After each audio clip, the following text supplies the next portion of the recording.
Baik, bismillahirrahmanirrahim. Assalamualaikum warahmatullahi wabarakatuh. Senang sekali kita bisa bertemu di pertemuan eh, kedua ya, setelah membahas terkait dengan silabus dan juga kontrak kuliah. Hari ini kita bicara soal bagaimana kemudian big data itu di pemerintahan tetapi hanya pengantar. Oke, ketika kita bicara mengenai big data pada pemerintahan, apa sih yang kalian pikirkan? Tentu kalau kita bicara soal big data itu lekat sekali dengan karakteristik 3V ya. Jadi ada volume, value, variety. Nah, sebetulnya ada penambahan 2V. Jadi ada total 5V yaitu value dan veracity. Jadi big data itu kita juga sudah kemarin kuliah perdana terkait dengan penggunaan big data, AI dan lain sebagainya. Sehingga big data itu apa? Big data adalah istilah yang menggambarkan volume besar sebuah data, baik itu terstruktur maupun tidak struktur, yang bertumbuh secara eksponensial, yang data ini memerlukan teknologi dan metode khusus untuk diolah. Sehingga ketika bicara big data, data yang besar gitu ya, maka jumlahnya tidak hanya satu dua, tidak hanya puluhan, bahkan ratusan ribu, puluhan ribu. Bagaimana kemudian diolah menjadi sebuah data yang bisa mendasarkan eh, kita di pemerintahan itu bisa apa namanya membantu me- membuat sebuah kebijakan. Nah, tentu itulah yang kemudian kita namakan big data sehingga perlu metode khusus, perlu apa teknologi untuk mengolahnya. Maka kemudian karakteristiknya volume, jumlah dan datanya besar, kecepatan datanya luar biasa, jenisnya macam-macam, kemudian ditambah dengan value dan veracity ya, keakuratan dan nilai dan lain sebagainya.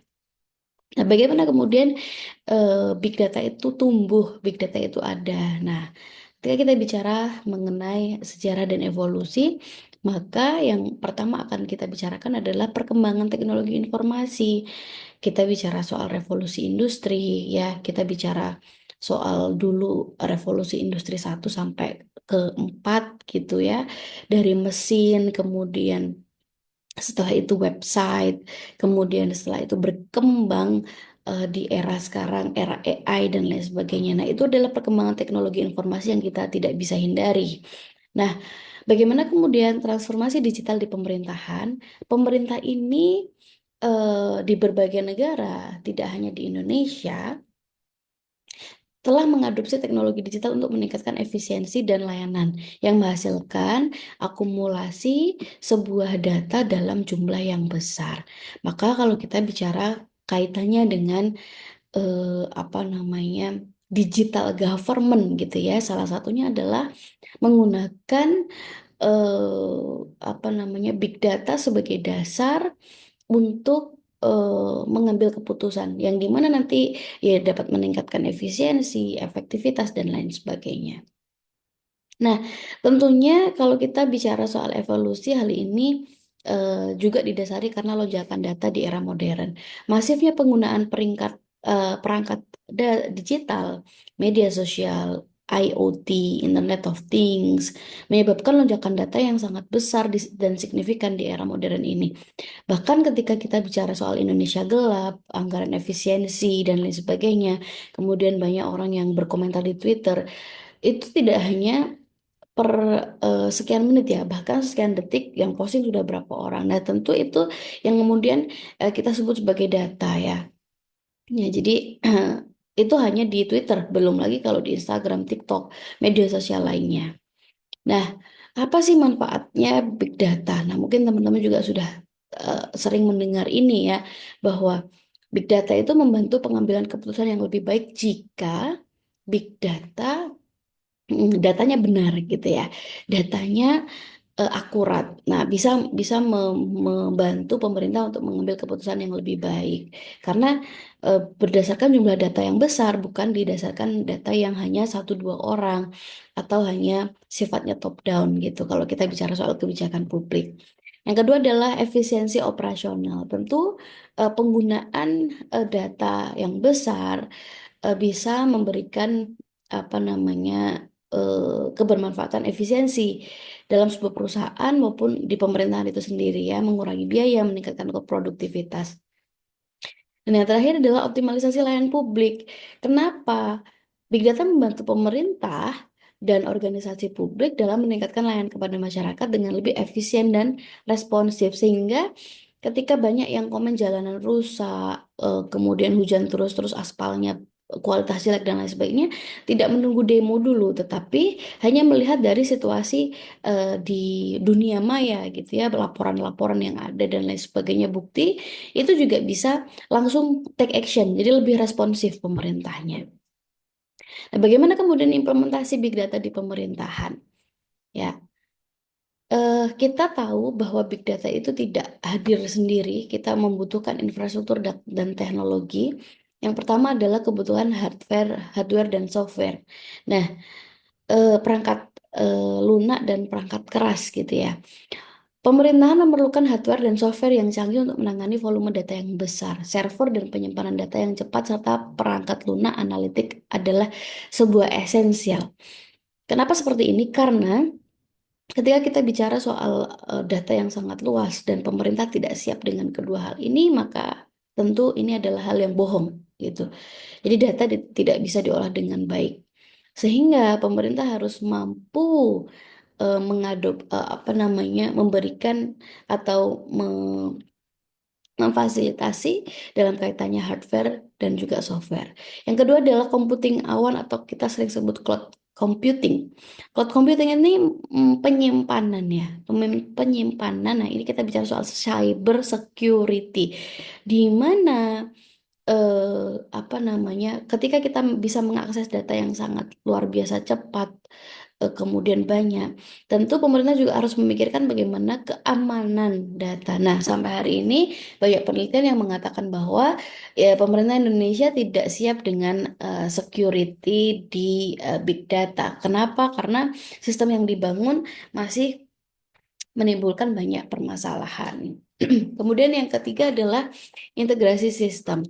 Nah, integrasi itu sering disebut dalam konteks pemerintahan. Jadi bagaimana kemudian apa namanya, penyesuaian-penyesuaian yang dilakukan oleh pemerintah dengan adanya teknologi yang baru supaya digunakan secara efektif efisien.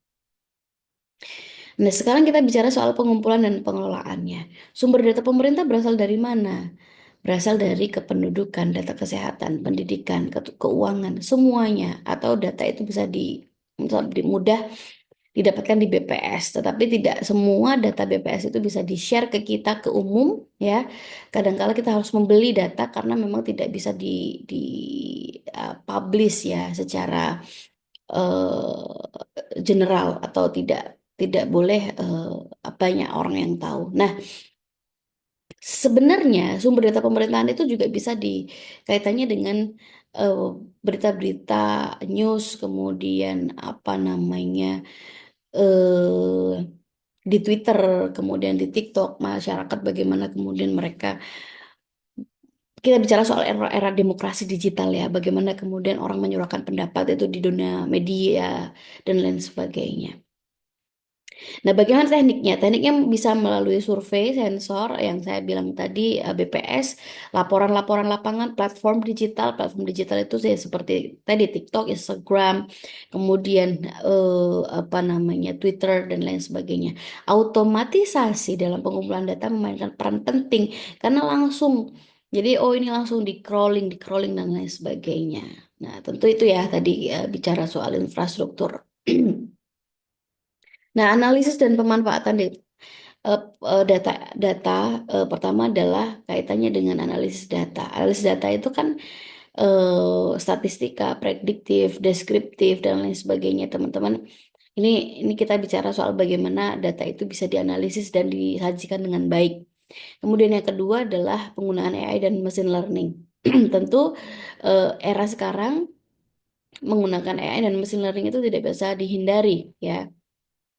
Sehingga ini harus harus bijak digunakan, mempermudah tetapi malah membuat kisruh tidak baik juga, tetapi mempermudah tetapi bisa memberikan banyak manfaat. Nah, itu yang dicari. Kemudian ada studi kasus implementasi. Contohnya adalah pemerintah meningkatkan pelayanan publik seperti optimalisasi lalu lintas atau peningkatan kualitas kesehatan. Jadi banyak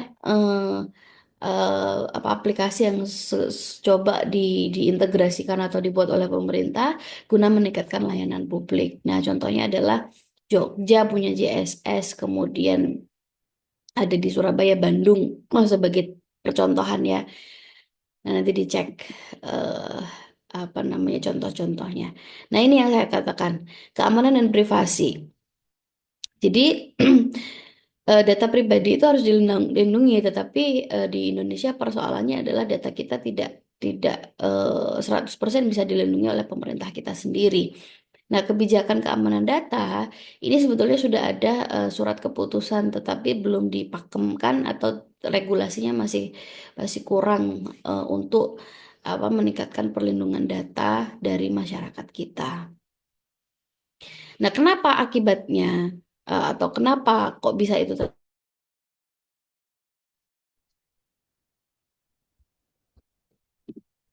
Oke, baik. Maaf, tadi terputus sedikit. Ya,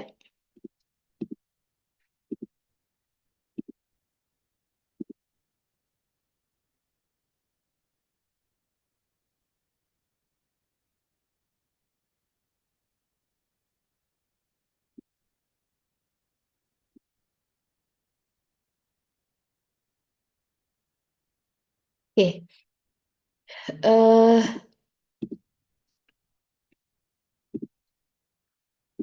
Bagaimana kemudian kita bicara soal masa depannya? Ini pengantar saja. Jadi adaptasi atau adopsi teknologi terbaru, perkembangan AI itu semakin pesat sehingga ini tidak bisa dihindari, dan nanti bagaimana kemudian pemerintah kita mengcounter ini ya. Kemudian harus apa? Ya harus ada pelatihan dan edukasi, kesiapan organisasi. Karena kesiapan organisasi itu penting. Kalau kalau kemarin kita pas kuliah perdana itu saya ingat bahwa sekarang itu bukan bertransformasi, tapi budaya digital itu perlu diterapkan di pemerintahan. Mungkin itu saja yang bisa saya sampaikan, teman-teman. Nanti kalau ada diskusi, monggo silahkan. Kita akhiri sesi ini. Wassalamualaikum warahmatullahi wabarakatuh.